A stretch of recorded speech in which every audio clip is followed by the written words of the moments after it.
तनमन साफ़ YouTube channel जा मोज़ज़ नाज़रीन अस्सलाम वालेकुम। अॼु अवांजे ख़िदमत में पेश करे रहिया आहियूं शेख सैदी जी मशहूरु किताब बोस्तान जी हिकिड़ी हिकायत, जंहिंजो नालो आहे ज़ालिम बादशाह ऐं ख़ुदा दोस्त दरवेश जी ॻाल्हि। शाम मुल्क में ख़ुदा दोस्त नाले हिकिड़ो दरवेश रहंदो हो, जेको माण्हुनि खां पासाए थो हिकु गार में पियो रहंदो हो। पंहिंजे मुंहुं कनाअत ऐं कफ़ायत सां वक़्तु पियो गुज़ारींदो।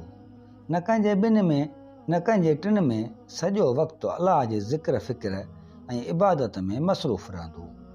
परे परे जा माण्हू हुन जे ज़ियारत लाइ पिया ईंदा हुआ।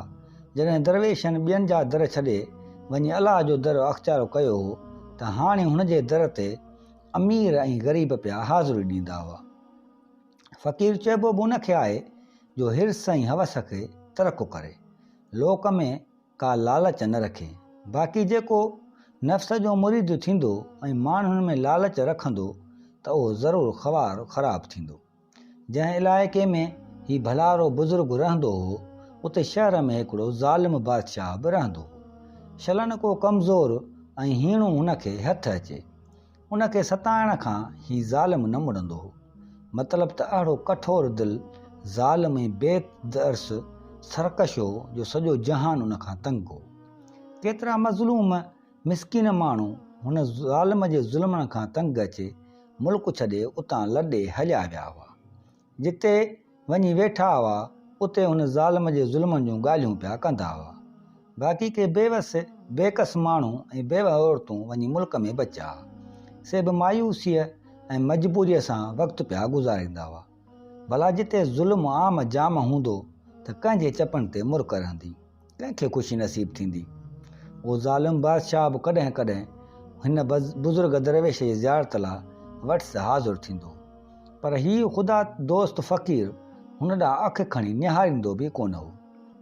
दरवेश जे अहिड़ी बेरुखी ॾिसी नेठि हिकु ॾींहुं बादशाह हुन बुज़ुर्ग खे चई ॾिनो त फ़क़ीर साईं, मूंखां एॾी नफ़रत न करियो। तोखे ख़बर आहे त आउं किथां कही तुंहिंजे दरगाह ते अचे थो हाज़िर थियां ऐं तूं निहारीअ ई कोन थो। तव्हांखे एॾी नफ़रत छाजे करे थी आहे? मञा थो त आउं खणी कंहिं वॾे मुल्क जो बादशाह कोन आहियां, पर इज़त वारो माण्हू आहियां। इज़त आबरूअ में फ़क़ीरनि दरवेशनि खां घटि आउं बि कोन आहियां। ईअं बि कोन थो चवां त मूंखे ॿियनि खां वधीक भाइयो ऐं मूं ॾे ॿियनि खां वधीक तवजो ॾियो, पर एतिरो त हुजे जो जहिड़ी रवश ॿियनि ज़ियारतुनि लाइ रवां रखो था उहा मूं लाइ बि हुजे। हुन सियाणे बुज़ुर्ग जॾहिं इहो ॿुधो तॾहिं मस जलाल चढ़ी वियो। कावड़ में चवणु लॻो, ए बादशाह, कुझु होश सां ॻाल्हाए। तोखां मख़लूक परेशान आहे, जंहिंखां ग़रीब अवाम तंग हुजे उन सां दोस्ती कीअं रखंदुसि? तूं जॾहिं मुंहिंजे ग़रीब दोस्तनि जो दुश्मन आहीं त आउं नथो सम्झां त तूं मुंहिंजो दोस्त थी सघीं। आउं ख़ुदा दोस्त खणी तोसां दोस्ती बि रखां, पर कहिड़ो फ़र्क़ु पवंदो जेकॾहिं ख़ुदा तोसां दुश्मनी रखंदो हूंदो?